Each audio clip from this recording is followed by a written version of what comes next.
അസ്സലാമു അലൈക്കും വറഹ്മത്തുള്ളാഹി വബറകാതുഹു. അൽഹംദുലില്ലാഹ് വസ്സലാത്തു വസ്സലാമു അലാ റസൂലില്ലാഹ് വഅലാ ആലിഹി വസഹ്ബിഹി അൽഫായിസീന ബിറളില്ലാഹി അമ്മാ ബഅദ്.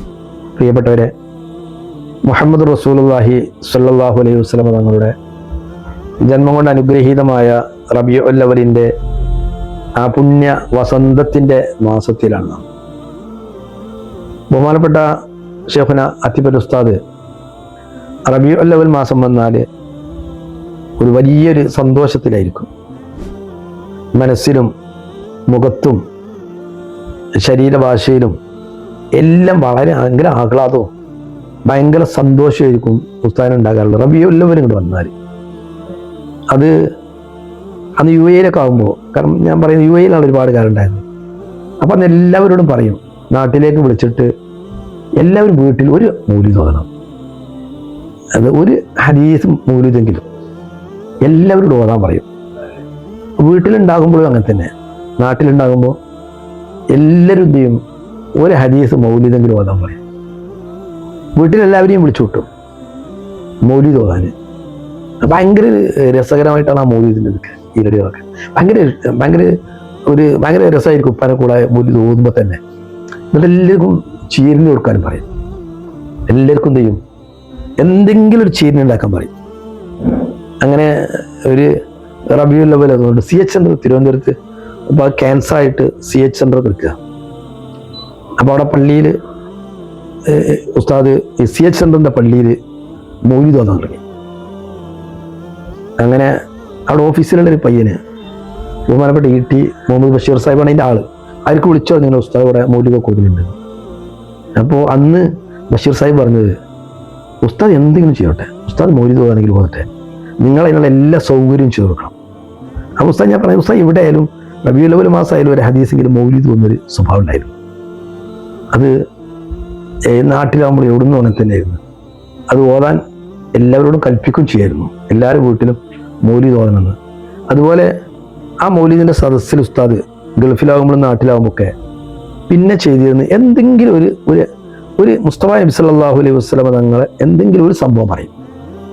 അവിടുത്തെ ഒരു ആ മഹത്വം, അവിടുത്തെ ഒരു മദ്ഹ്, എന്തെങ്കിലും വളരെ ഒരുപാട് ദീർഘിച്ച് സംസാരിക്കില്ല, പെട്ടെന്ന് അത് പറഞ്ഞു തീരുന്ന രൂപത്തിൽ, എന്നാൽ ആളുടെ മനസ്സിലേക്ക് കൽവിലേക്ക് അത് കയറി ചെല്ലും. ആ രൂപത്തിലുള്ള ചെറിയൊരു നസ്വീഹത്ത്, അതായത് മുസ്തഫ നബി സല്ലല്ലാഹു അലൈഹി വസല്ലം ജീവിതത്തിലുണ്ടായ ഒരു എന്തെങ്കിലും സംഭവം, അതല്ലെങ്കിൽ റിയാദുസ് സ്വാലിഹീനിലോ ഏതെങ്കിലും ഒരു ചെറിയ ഹദീസ്, പുണ്യ നബി സല്ലല്ലാഹു അലൈഹി വസല്ലം തങ്ങളെ കുറിച്ചുള്ള ഒരു ഹദീസിന്റെ ഭാഗം ഏതെങ്കിലും ഒന്ന് വായിച്ചിട്ട് അത് പറഞ്ഞു കൊടുക്കും. അങ്ങനെ ആ ഇഷ്ക്, നബി സല്ലല്ലാഹു അലൈഹി വസല്ലം തങ്ങളോടുള്ള ഒരു പ്രിയം ഇങ്ങോട്ട് ആളുകളുടെ മനസ്സിലേക്ക് ഉണ്ടാക്കുക. ഞാൻ പറയാൻ കഴിയും. അതായത് അതിബുൽ ഉസ്താദിന് ഭയങ്കര സ്നേഹമായിരുന്നു. ഇപ്പം ഞാനൊരു ദിവസം ഒരാൾ ഉംറക്ക് പോയിട്ട് അയാൾ അവിടുന്ന് വിളിച്ചെനിക്ക്, ഞാനിങ്ങനെ മദീനത്ത് എത്തിയിട്ടുണ്ട് അല്ലെങ്കിൽ മക്കത്ത് എത്തിയിട്ടുണ്ട് പറഞ്ഞിട്ട് എനിക്ക് അവിടെ വിളിച്ച്. അപ്പം ഞാൻ ഉപ്പാട് പോയിട്ട് പറഞ്ഞു, ഒരാൾ ഉംറക്ക് പോയിട്ട് അയാളിങ്ങനെ അവിടെ മക്കത്ത് എത്തിയിട്ടുണ്ട്, അങ്ങനെ വിളിച്ചിരുന്നു എന്ന് പറഞ്ഞു.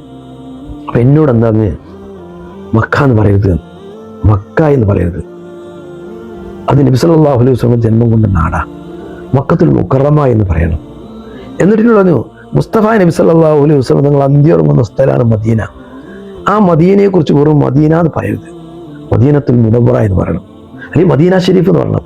അതാണ് അതിൻ്റെ അതവും അതിൻ്റെ ബഹുമാനം. ആ ഒരു ഭയങ്കര ഇഷ്കും സ്നേഹവും അത്രയായിരുന്നു. അതുകൊണ്ടാണ് നബി സല്ലല്ലാഹു അലൈഹി വസല്ലം തങ്ങളുടെ പേരിൻ്റെ കൂടെ വേറെ ഏതെങ്കിലും ഒരു പേര് ചേർക്കുമ്പോൾ ഉസ്താദിന് വലിയ താല്പര്യം ഉണ്ടായിരുന്നില്ല. എന്നിട്ട് ഉസ്താദ് അപ്പം പറയാറുള്ളത്, അള്ളാഹുവിൻ്റെ ഹബീബിൻ്റെ കൂടെ ഒരു പേര് ചേർക്കുന്നത് എനിക്ക് കേൾക്കാൻ കഴിയുന്നില്ല, അതിനേക്കാളും വലിയൊരു പേര് എനിക്കറിയില്ലാന്ന്.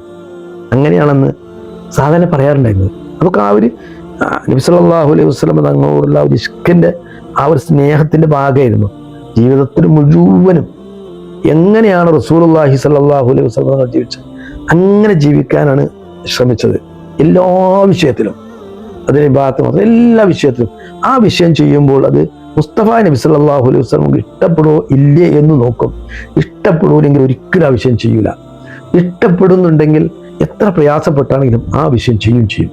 അതുകൊണ്ട് പ്രിയപ്പെട്ട സുന്നത്ത് ജമാഅത്തിൽ വിശ്വസിക്കുന്ന പ്രിയപ്പെട്ട മുഅ്മിനീങ്ങളെ, നമ്മളൊക്കെ എന്ത് ചെയ്യണം, ആ ഹബീബിൻ്റെ മാസമാണ്, ആ മാസത്തിൽ നമ്മൾ മങ്കൂസ് മൗലിദോ അല്ലെങ്കിൽ ഷറഫുലന മൗലിദോ ഏതെങ്കിലും ഒരു മൗലിദിൻ്റെ ഹദീസ് നമ്മൾ വീട്ടിൽ ഓതണം. വലിയ പരിപാടി നടത്തുന്നില്ല.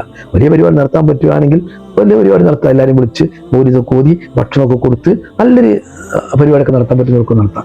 അല്ലാത്തവരൊക്കെ എന്ത് ചെയ്യണം? ഇൻഷാ അല്ലാഹ് വീട്ടുകാരിരുന്നിട്ട് നമ്മുടെ ഭാര്യയും ഉമ്മയെയും മക്കളെയും ഒക്കെ വിളിച്ചു വരുത്തി അവരെല്ലാവരും കൂടെ ഒന്നിച്ചൊരു ഹദീസ് മൗലിദ് ഓതി ഒന്ന് ദുആ ചെയ്താൽ ആ വീട് വലിയ ബറക്കത്തുണ്ടാവും, വലിയ സന്തോഷം ഉണ്ടാവും. അള്ളാഹുവിന് തൗഫീഖ് ചെയ്യട്ടെ. അസ്സലാമു അലൈക്കും വറഹ്മത്തുള്ളാഹി വബറകാതുഹു.